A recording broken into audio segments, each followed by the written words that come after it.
Ah, t'as pas réussi à couper ton micro, mais c'est pas grave. Alors, rebonsoir à tous. Rien, Rebonsoir j'ai à pété le tous. son. Et effectivement, Gila, bah là maintenant, il va falloir être discrète, discrète. Bonsoir à tous et bienvenue pour cette deuxième session apnéiste.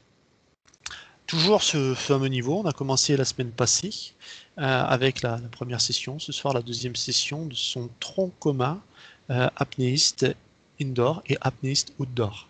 Formation FFSM, donc le contenu que je vous transmets ce soir est éligible au passage du niveau apnéiste.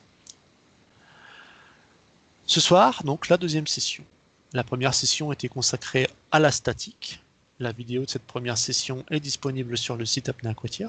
Cette deuxième session sera consacrée à l'apnée dynamique dans ses disciplines et techniques. Quelle distance tu fais? Ce soir, au sommaire, apnée dynamique, aller le plus loin possible, puis un deuxième chapitre, améliorer sa nage, pourquoi je flotte. Ensuite, les risques associés à cette pratique. Enfin, la sécurité, comment prévenir les accidents, donc directement liés au risque. Puis, je veux passer le niveau apnéiste. Quelle bonne idée, mais quelles seront les épreuves physiques à maîtriser? Enfin, quel matériel permet d'aborder le dynamique de manière optimale? On l'avait déjà vu avec la statique la semaine passée, ben, ça sera sur le dynamique. L'apnée dynamique, où aller le plus loin possible avec des palmes. Oui, parce que dynamique dans le sens DYN, dans le sens compétition. Le dynamique no fin, DNF, donc dynamique sans palme, fera l'objet de la session 3. Donc, ce sera la semaine prochaine. Pour ce soir, donc, l'apnée dynamique, c'est quoi? Ben, faire la plus longue distance possible, palme au pied. Puis, forcément, savoir reproduire la performance qu'on prétend savoir faire à l'envie, de manière à pouvoir le prouver. Se connaître, forcément, et connaître suffisamment la discipline pour la pratiquer avec d'autres personnes. Et on verra que c'est un point qui est super important. Enfin, l'apnée dynamique, c'est quoi? C'est peut-être et surtout de la compétition. Et en tout cas, c'est une épreuve majeure en compétition qui lui vaut d'être désignée par 3 lettres, DIN. La dénomination DIN est éminemment anglaise. Son pendant sans les palmes sera DNF, comme dynamique no fin. Fin représentant les palmes. Donc, si on décode un petit peu, la discipline, elle est assez basique. Hein. La semaine passée, on a vu que le statique, c'était mettre la tête dans l'eau, tenir le plus longtemps possible. Ben, par analogie, l'apnée dynamique, ce sera la plus longue distance possible, toujours dans l'eau, de manière à montrer qu'on ne respire pas, on est bien en apnée, et on va se propulser à l'aide de palmes ou à l'aide d'une monopalme. Bref rappel, l'apnée sportive, c'est l'arrêt volontaire de la respiration.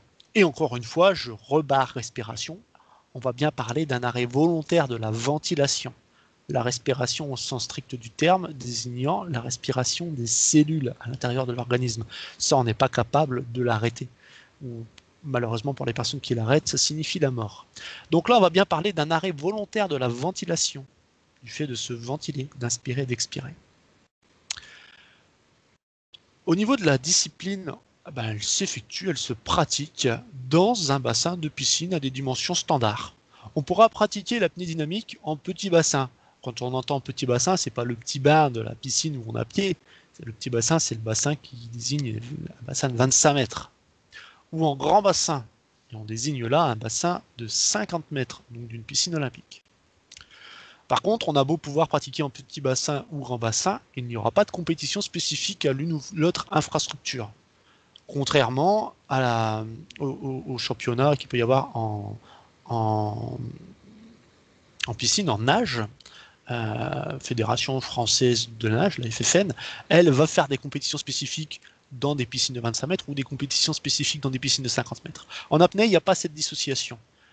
L'apnée dynamique va pouvoir se pratiquer soit en bassin de 25, soit en bassin de 50. Voilà.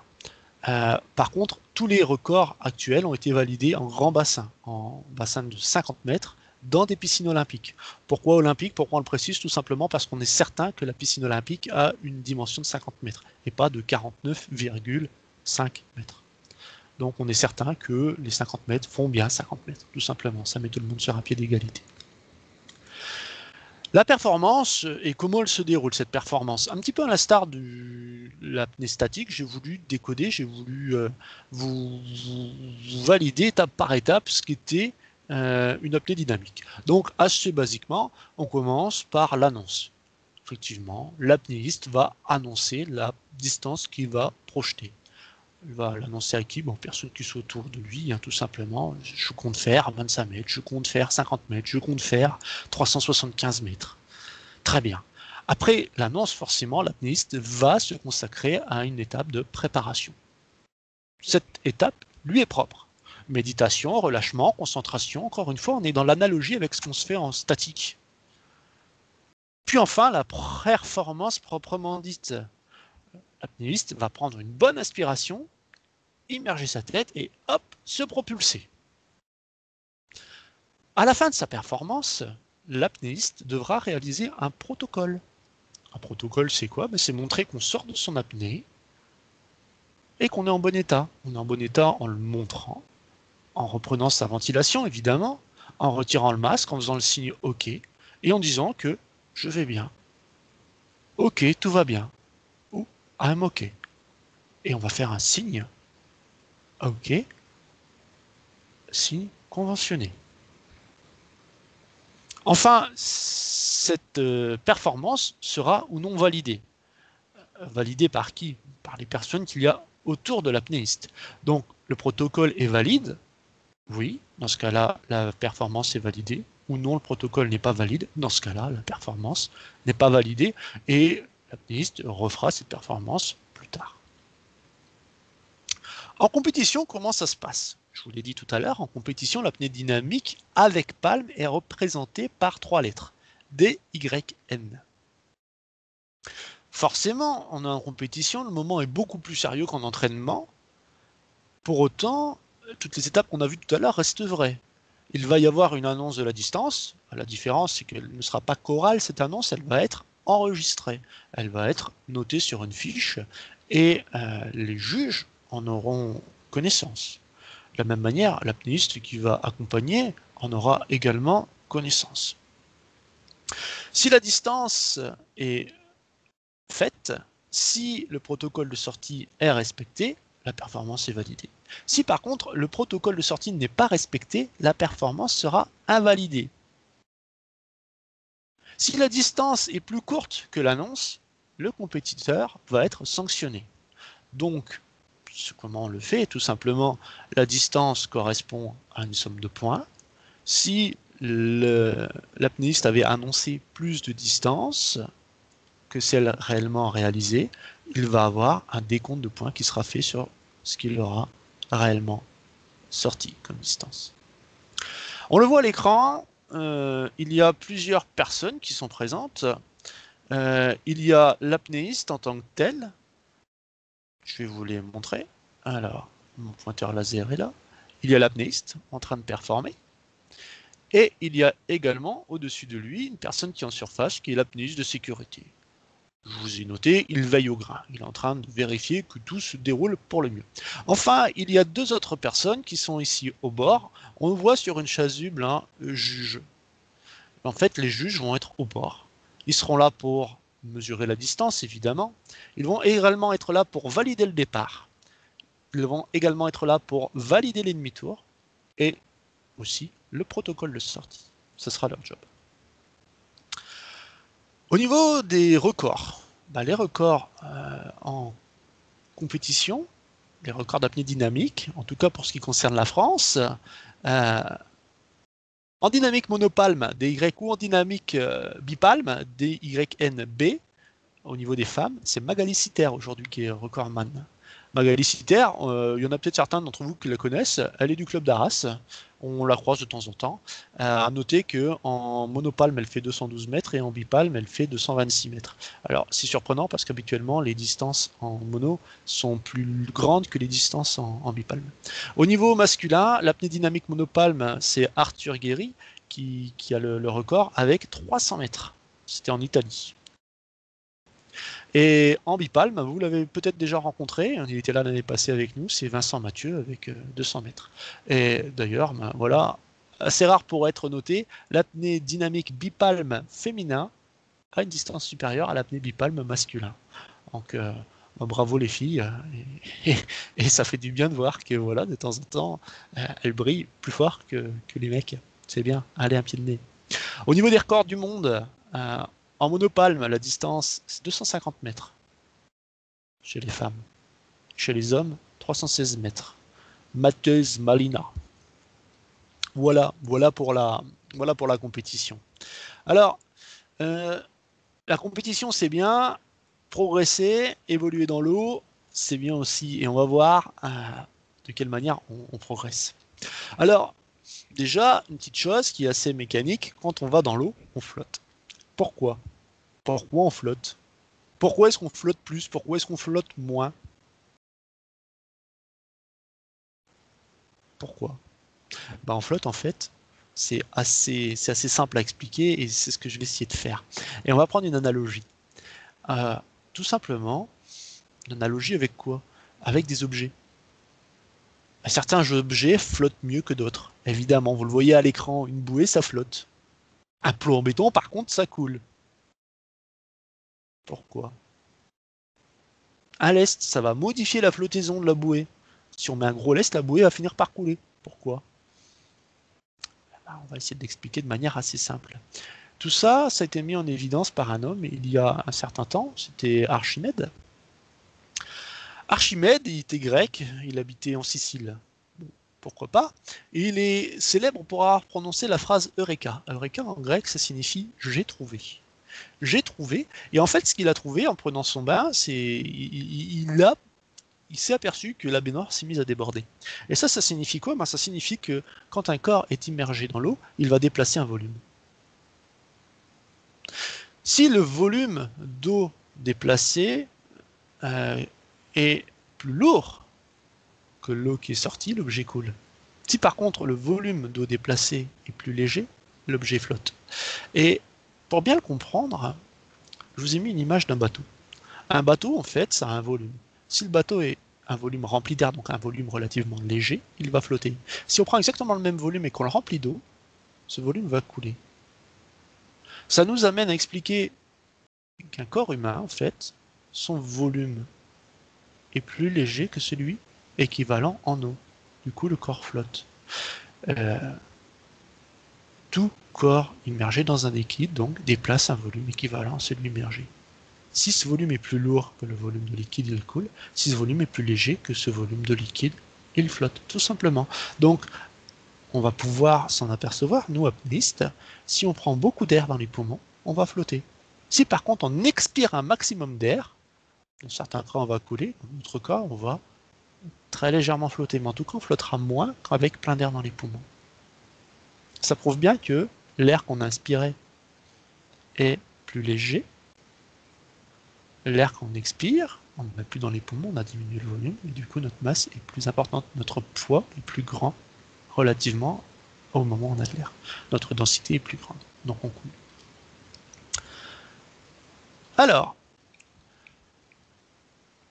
ça nous amène à un cas très pratique, l'importance du lestage.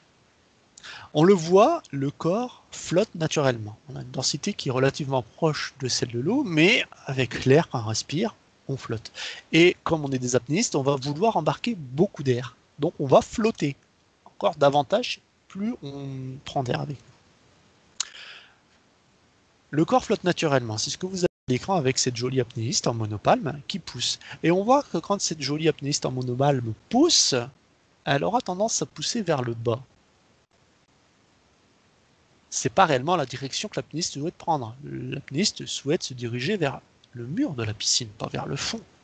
Mais pour autant, pour aller vers le mur, étant donné qu'on a une poussée d'Archimède qui va faire flotter la personne devra palmer non seulement en direction du mur, mais aussi légèrement en direction vers le bas pour compenser sa flottaison. Elle va nager penchée. Pour nager dans une direction D, direction du mur sans avoir à compenser cette poussée d'Archimède, il y a un moyen tout simple, c'est qu'il va falloir se lester. Rajouter du poids pour nous faire, en quelque sorte, couler.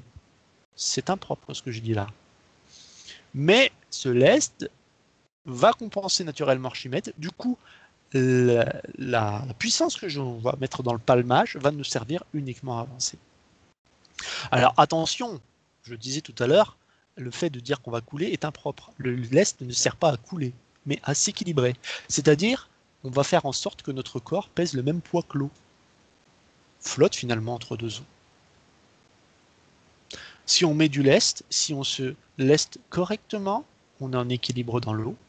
Du coup, l'effort permet uniquement d'avancer sans savoir à compenser. On va nager en faisant moins d'efforts. Donc, étant donné qu'on est en apnée, on va pouvoir tenir en apnée plus longtemps, nager plus loin. On l'a vu la semaine passée, la température a un impact énorme sur l'apnéiste. Pour se protéger de la température, l'apnéiste va mettre une combinaison. On l'a vu la semaine passée, en fonction de la température et du confort qu'on va rechercher, on va mettre une combinaison plus ou moins grosse. On l'a vu également la semaine passée, il va falloir choisir une combinaison dans laquelle on arrive à bouger, on arrive à inspirer, sans devoir faire d'efforts supplémentaires. Pour ça, on va utiliser des combinaisons en néoprène. C'est un textile qui est souple, qui est léger, qui est très isolant. Et le néoprène va pouvoir se présenter selon différentes épaisseurs. 1 à 2 mm pour des eaux tempérées, 2 à 5 mm pour des eaux plus fraîches, 7 mm et davantage pour des eaux froides. En termes d'apnée dynamique, on va surtout se consacrer sur des combis à 1 à 2 mm. Parfois, il y a des apnéistes qui en mettent de 2 à 5, c'est des apnéistes particulièrement frileux. Bon, ça n'empêche qu'il va falloir conserver une certaine souplesse. Mais là, ce qui va m'intéresser, c'est que plus votre combinaison va être épaisse, plus elle va flotter et plus elle va vous ramener à la surface de l'eau. Donc, dès qu'on va changer de combinaison, il va falloir modifier son lestage. La combinaison augmente le volume de l'apnéiste. Plus la combinaison est épaisse, plus la combinaison va nous faire flotter, donc plus on aura à se lester pour être équilibré sous l'eau. Donc, je vous ai mis là, sur cette diapo, 3 résumés. Premier résumé, tout changement de combinaison implique une modification du lestage. Deuxième résumé, le lestage a pour fonction d'équilibrer l'apnéiste dans l'eau. Il ne faut pas qu'on flotte, il ne faut pas non plus qu'on coule. Le but n'est pas de se taper les genoux en nageant. Enfin, s'il est correctement lesté, l'apnéiste fera moins d'efforts pour avancer. C'est mécanique. Vous voulez performer, il va falloir vous équiper d'une combinaison pour ne pas avoir froid dans l'eau, pour ne pas être en hypothermie. Vous mettez une combinaison, il va falloir vous lester pour ne pas avoir à faire d'efforts pour couler cette combinaison. Enfin, et encore une fois, le manque d'air et l'envie de respirer, c'est la même diapo que la semaine passée. Si je reste en apnée, est-ce que je vais courir un risque? Est-ce que je peux définitivement arrêter de ventiler? La réponse est non. De la même manière qu'en statique, le corps aura un réflexe de survie. On pourra interrompre la ventilation, c'est le propre de l'apnée. Mais on aura toujours un réflexe de survie, on va toujours conserver cette envie de respirer. On va la ressentir en apnée. Si on va au-delà, on va prendre un risque de rencontrer une PCM, puis une syncope, mais le corps va reprendre sa ventilation, que l'on soit conscient ou pas. Et ça, il faut vraiment, vraiment le savoir. Alors, ça nous amène aux risques associés à la pratique. Ben oui, quels sont les risques associés à l'apnée dynamique? Exactement de la même manière que la semaine passée, au niveau des risques, on va conserver la même méthodologie. Les risques, on va les classer, on va les expliquer selon une cause, la cause de l'incident, les symptômes, c'est-à-dire de quelle manière on va pouvoir voir l'incident. les signes visibles de l'extérieur ou les signes ressentis par l'apnéiste. S'il les ressent, il saura les expliquer. Ça nous permettra, nous, en tant qu'encadrant, en tant que personne assistant la victime, d'appliquer le bon traitement. La prévention, comment éviter l'incident, et enfin la conduite à tenir. Que faire en cas d'incident? Et ce soir, comme la semaine passée, la PCM. La semaine passée, on a vu cette PCM, la perte de contrôle moteur en apnée statique. Mais cette semaine, on voit la PCM en apnée dynamique. La PCM, exactement la même chose que la semaine passée, à quoi elle est due? La cause de la PCM. La perte de contrôle moteur est liée à un manque d'oxygène dans l'organisme. C'est facile à comprendre. On est en apnée, on n'est plus en train d'échanger d'oxygène avec l'extérieur. Donc, le taux d'oxygène présent dans les poumons va baisser. Le taux d'oxygène présent dans le sang va baisser. Le taux de CO2, au contraire, lui, va augmenter. Le taux d'oxygène va baisser jusqu'à un seuil, le seuil de la PCM. Avant ça, j'aurais eu un réflexe de ventilation. En apnée, si je l'ai volontairement ignoré, je prends un risque, c'est de rencontrer le seuil de la PCM. Apnée trop longue, apnée trop longtemps retenue sous l'eau, je risque la PCM. Alors, comment ça se voit une PCM? Bien souvent, ce sera le binôme qui va l'avoir. Non-respect de la consigne. L'apnéiste avait dit de faire 25 mètres. Non-respect de la consigne, il en a fait 40. C'est un signe de PCM. Il n'a pas respecté la consigne. Un changement brusque de direction. Une PCM, perte de contrôle moteur, on n'a pas le contrôle de ses membres. Un changement brusque de direction, ça correspond tout à fait. On a l'arrêt de palmage d'une jambe et la deuxième qui continue à palmer, on va changer de direction. Une modification d'allure. J'ai les deux jambes qui se mettent à osciller très vite, ou au contraire, à osciller beaucoup moins vite. Modification brusque de l'allure, c'est une PCM. Un cou tendu, contracté, voire la tête parfois qui vibre, c'est une PCM. À la sortie, après la performance, l'apnéiste est remonté. Il a peut-être respiré, mais pas de protocole de sortie. C'est un signe. Les lèvres bleues. Des gestes involontaires qui vont pouvoir se voir au niveau des dents, au niveau des yeux, au niveau des membres, au niveau des doigts. Une personne qui fait un signe OK et sur laquelle on voit la main qui tremble toute seule ou les doigts qui ne se ferment pas. Dans ce cas-là, qu'est-ce qu'on va faire? On va lui parler. Non-réponse aux sollicitations. Un autre symptôme d'une PCM. Attention, la PCM peut survenir jusqu'à 30 secondes après la sortie de l'apnéiste. Donc, les gens qui sont autour de cet apnéiste doivent avoir leur attention qui reste fixée sur la personne qui est sortie, au moins pendant ces 30 secondes. Les signes ressentis par l'apnéiste. Vertige, un bien-être inhabituel, une envie de record, un but à atteindre, du stress, de la méforme ou de la fatigue. Tous ces signes-là peuvent être compris comme étant des signes pré-syncopaux, comme des signes arrivant avant la PCM. Mais ce qui est compliqué, c'est que la PCM ne laisse pas de souvenirs. On est exactement dans le même cadre que la statique. On n'aura pas plus de souvenirs d'une PCM en dynamique qu'une PCM en statique. Donc il va être difficile de savoir quels sont exactement les symptômes qui seront ressentis par l'apnéiste. L'apnéiste va peut-être avoir des symptômes, mais il va les oublier. Il n'y peut rien. C'est pas une mauvaise volonté de sa part, il risque de les oublier. Donc, on ne peut pas se baser sur ce que va nous dire l'apnéiste, qui bien souvent n'aura rien à dire, malheureusement. Prévention de la PCM. La PCM est bien souvent liée à l'hyperventilation. Vous vous rappelez, on a parlé de l'hyperventilation la semaine passée. L'hyperventilation, c'est quoi? C'est prendre plusieurs grandes inspirations et faire plusieurs grosses expirations forcées. On va pouvoir la ressentir même derrière un bureau. On pourrait très bien se mettre en hyperventilation en forçant comme ça ces ventilations, jusqu'à atteindre un état où on est légèrement ivre d'air. Donc la première des choses, proscrire l'hyperventilation. L'hyperventilation, elle va bien souvent se faire de manière insidieuse. Insidieuse pour l'entourage, parfois même insidieuse pour l'apnéiste.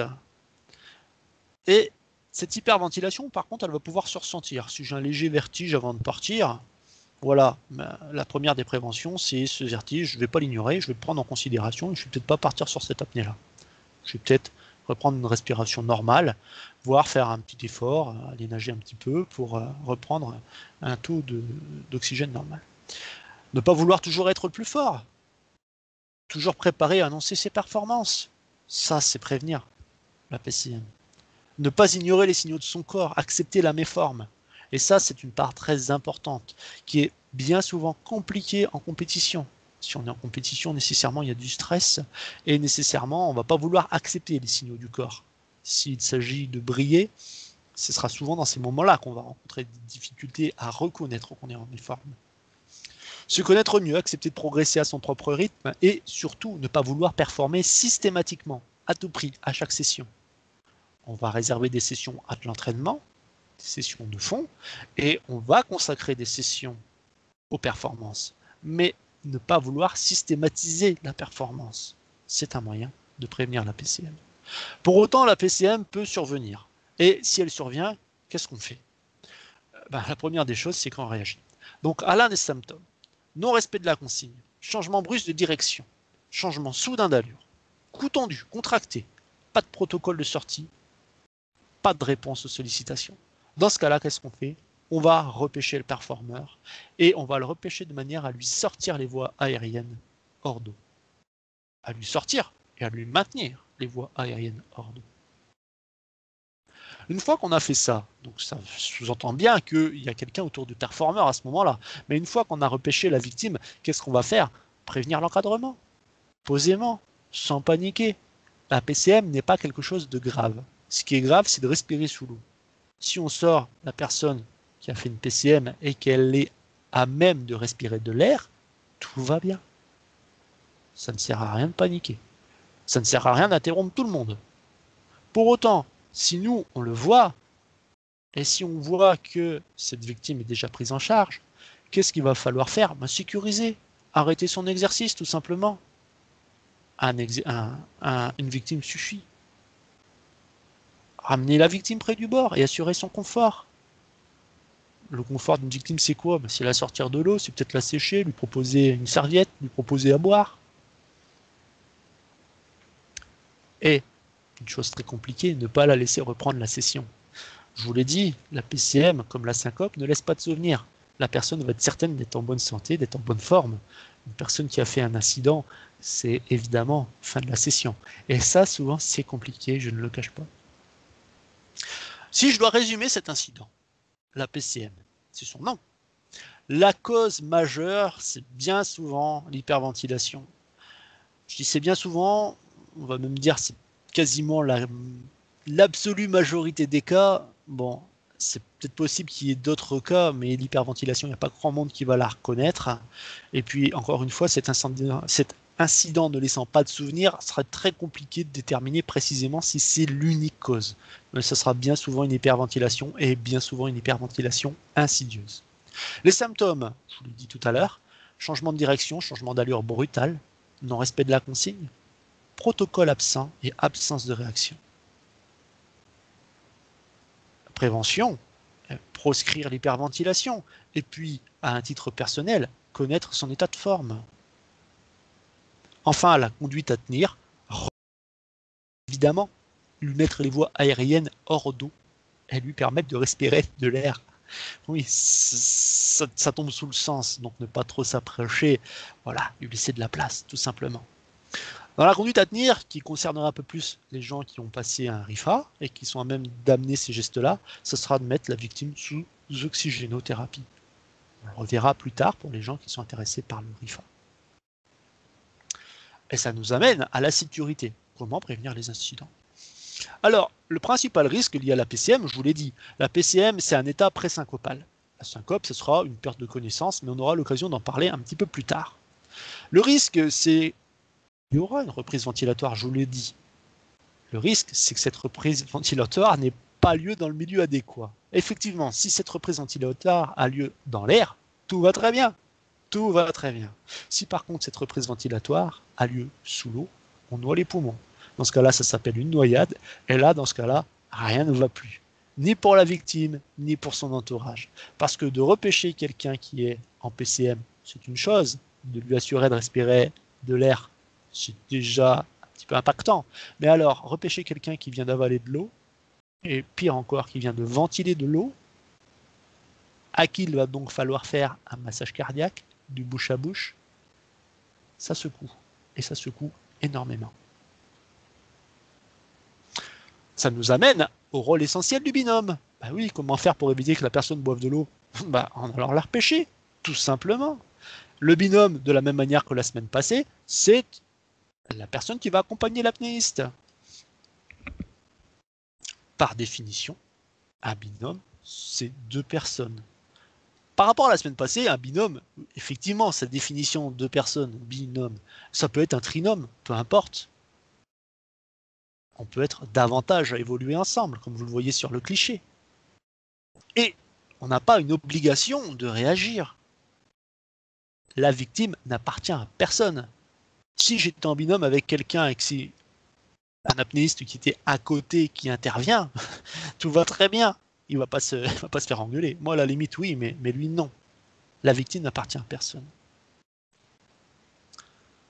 Vous êtes binôme avec un encadrant, le meilleur des cas? Non, je crois pas, non. L'encadrant est souvent en train de vérifier que tout le monde va bien. Tout le monde va bien. D'accord? Et puis en plus, il va être oublié. Comme c'est l'encadrant, il ne peut rien lui arriver. Grave erreur! Que nenni! Il va certainement être encore plus dans une position de déni de sa méforme. À surveiller, à surveiller. Il est aussi capable que tout le monde d'être en danger et il va être aussi susceptible d'avoir PCM, syncope, etc., etc., etc.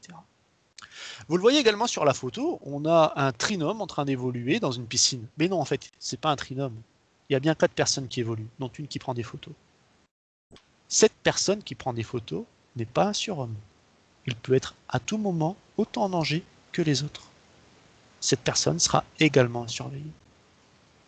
Alors vous avez un doute, je suis dans l'eau, vous avez un doute, est-ce que je dois intervenir ou pas? La personne me paraît être en danger, mais est-ce que je dois intervenir ou pas?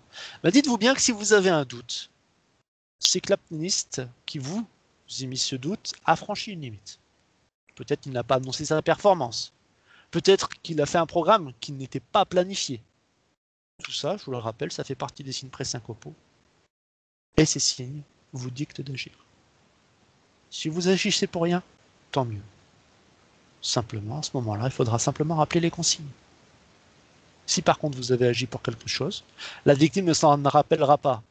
Vous allez vous faire engueuler, mais vous pourrez lui dire. Et bien souvent, il y aura des témoins. Et ces témoins seront bien contents de vous avoir vu réagir.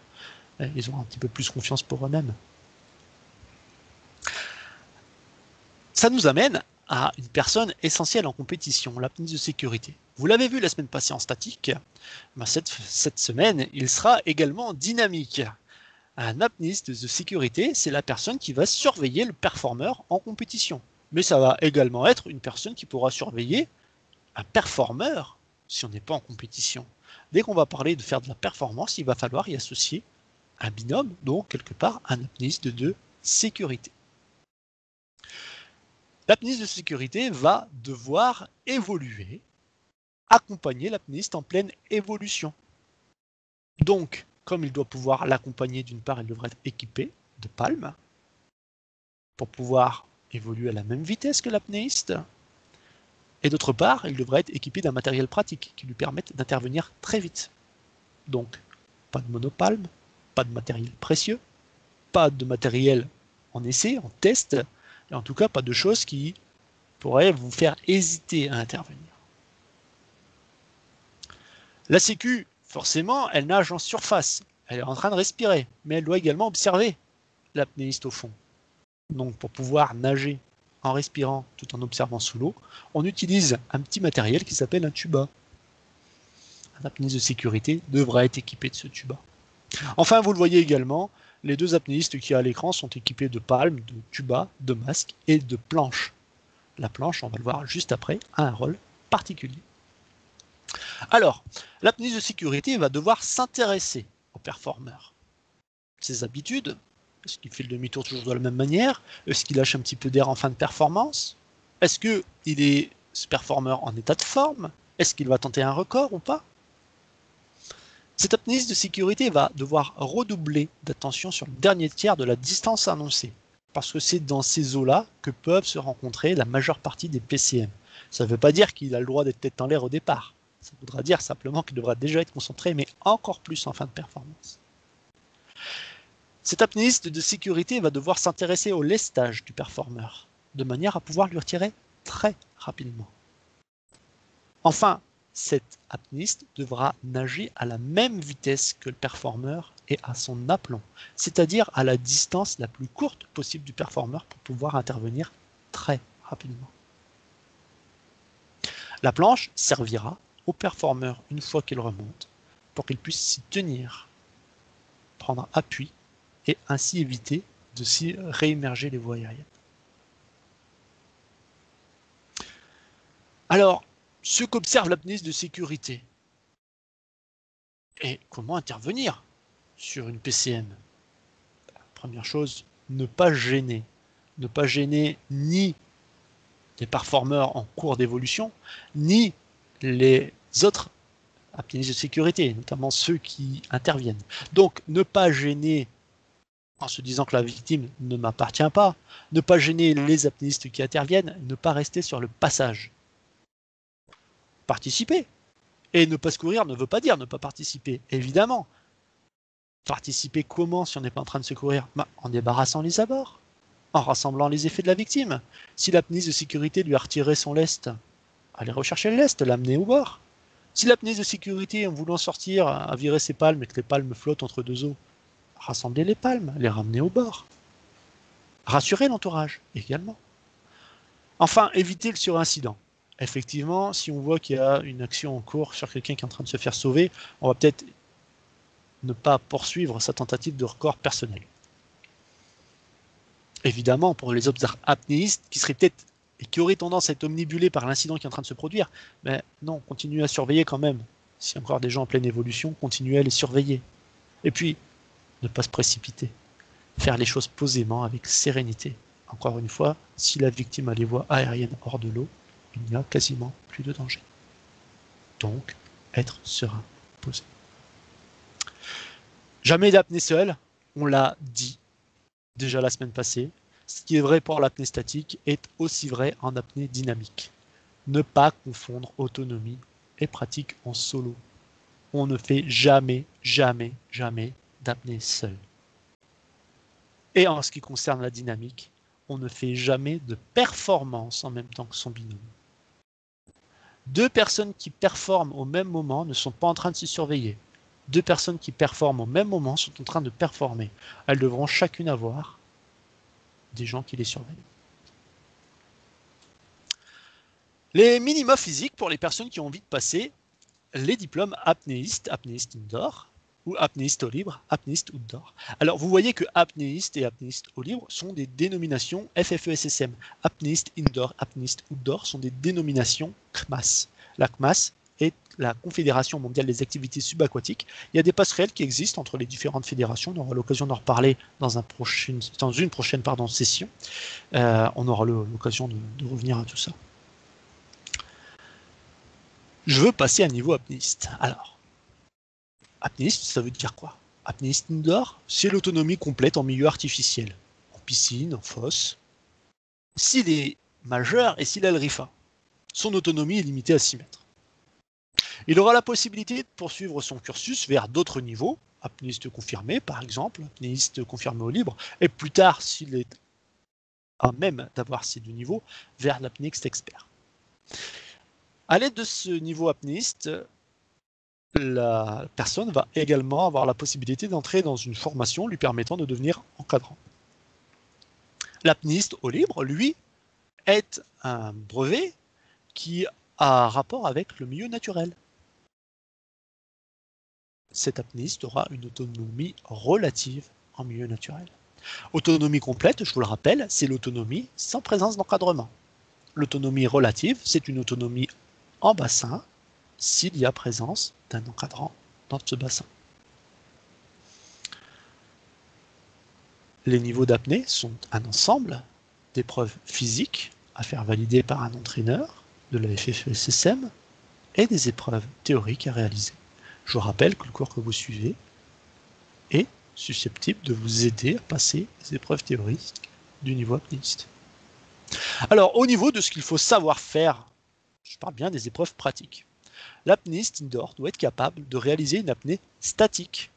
Une apnée statique, c'est-à-dire non seulement savoir tenir 2 minutes dans l'eau, mais d'en sortir avec la maîtrise du protocole de sortie.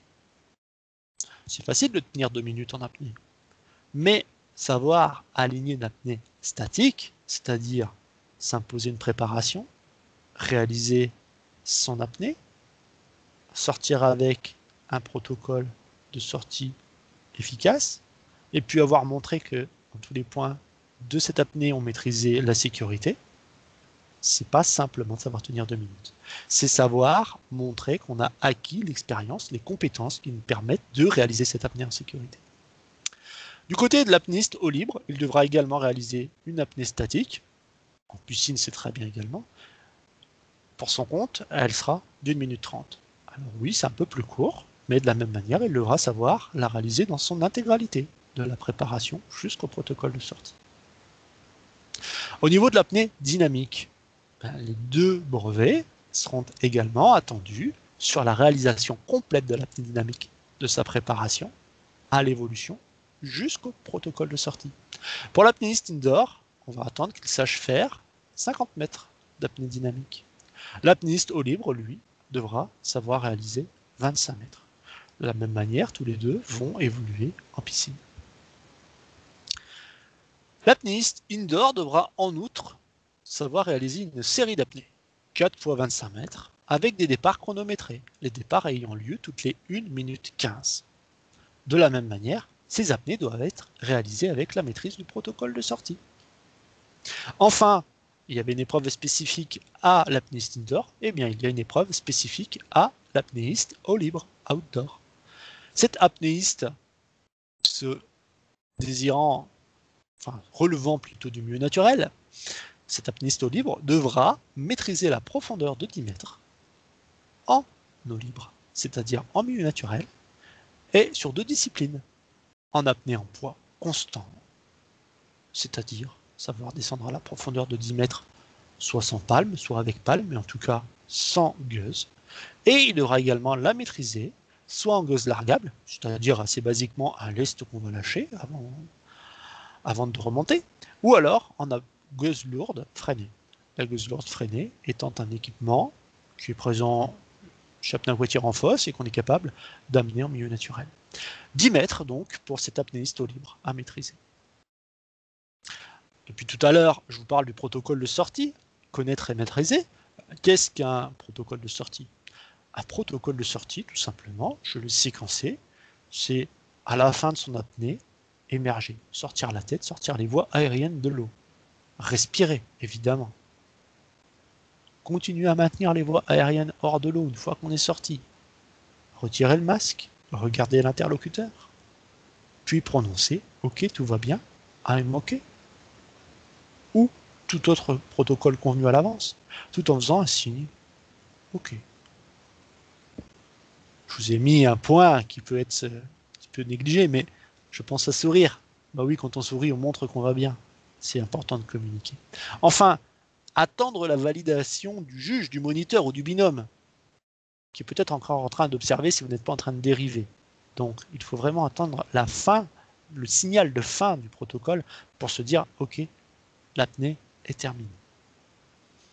Donc, j'émerge, je respire, je maintiens les voies aériennes hors de l'eau, je retire mon masque, je regarde mon interlocuteur et je prononce « Ok, tout va bien ». Ou « Je vais bien ». Ou « Youpi, j'en ai fini ».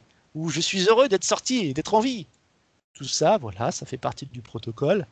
Pensez, le protocole « I'm OK ». Très bien, vous le maîtrisez, vous pourrez faire de la compétition internationale, c'est super.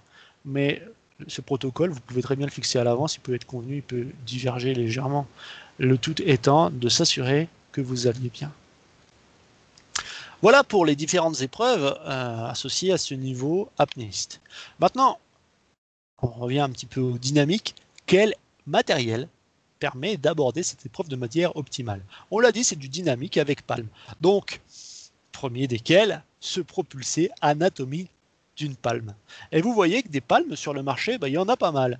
Alors, des palmes, il y en a qu'on pourra mettre à pieds nus, il y en a qu'on pourra mettre avec des bottillons, il y en a qu'on pourra mettre avec des chaussons, des chaussettes si vous préférez. Il y aura des palmes qui vont être courtes, des palmes qui vont être moyennes, des palmes qui vont être longues, des palmes avec des sangles qui vont être réglables, ou des palmes qui vont être chaussantes, sans boucle de réglage. Évidemment, ce sont des palmes du marché. Toutes n'ont pas les mêmes qualités. Notamment, on a des palmes de nage. Les palmes de nage, c'est des palmes qui sont extrêmement courtes, qui sont d'ailleurs bien souvent commercialisées par des marques qui font plus de la natation que de l'apnée ou de la plongée. Ce sera surtout pour nager en piscine. Vous pouvez voir des apnéistes avec ces palmes-là, mais bien souvent c'est sur des sessions sur lesquelles ils vont améliorer leur nage, leur profil de nage. Ce ne sera pas pour faire de l'apnée. À côté, on a des palmes de plongée. Les palmes de plongée, donc des palmes de taille moyenne, vont pouvoir se consacrer à de la nage en piscine, de la nage en mer, vont pouvoir également vous accompagner lors de sorties snorkeling. C'est des petites palmes, ça passe partout, ça peut rentrer dans des bagages, c'est super sympa. Lorsqu'on pense partir en vacances, on n'est pas certain de faire de l'apnée, en tout cas on ne part pas spécifiquement pour ça. C'est des petites palmes qui peuvent vous accompagner très facilement, qui sont souvent peu onéreuses et qui vont être très pratiques à enfiler, même pieds nus. Nage en piscine, nage en mer, c'est très bien pour ça également. Les palmes de plongée. Donc là, ce sont des palmes, vous le voyez, le chausson est réglable. C'est une boucle qui est à l'arrière qui va permettre de venir enserrer une botte, un bottillon. Par définition, c'est des palmes qui ne vont pas être souples du tout. C'est du matériel qui est spécifique à la pratique de la plongée, qui va pouvoir permettre de retirer très vite les palmes et de pouvoir marcher sur des quais avec les bottillons. C'est totalement inadapté à l'apnée. C'est pas assez souple, ça va très vite être inconfortable, et c'est vraiment des choses qui sont spécifiques à la plongée et qu'on va conserver simplement pour cette discipline-là. Enfin, des palmes de chasse, des palmes d'apnée. Elles ont une particularité, c'est d'être extrêmement longues. 80-90 cm de longueur. Ça passe très très mal dans un bagage de main. Mais par contre, ça permet de faire de l'apnée, ça permet de faire de la chasse avec grande précision. Ce seront vraiment des palmes qui vont être spécifiques pour ces deux disciplines. Apnée, chasse en mer. Apnée en piscine. Entraînement en piscine. Elles se distinguent par différents types de dureté et différents types de matériaux. On va rentrer un petit peu plus dans le détail de ces palmes-là. Des matériaux, il y en aura trois types principaux. Matériaux plastiques, fibres de verre ou carbone. J'ai demandé à Dominique de me faire un petit peu un état des lieux de sa pratique à lui, étant donné qu'il a pratiqué ces trois types de palmes-là. Alors pour tout vous dire, il a pas mal pratiqué avec les palmes en plastique au départ, et il dit manque de réactivité lors du palmage. Et effectivement, c'est ce qui dénote de beaucoup des apnéistes. C'est des palmes qui sont très résistantes, qui vont être même increvables.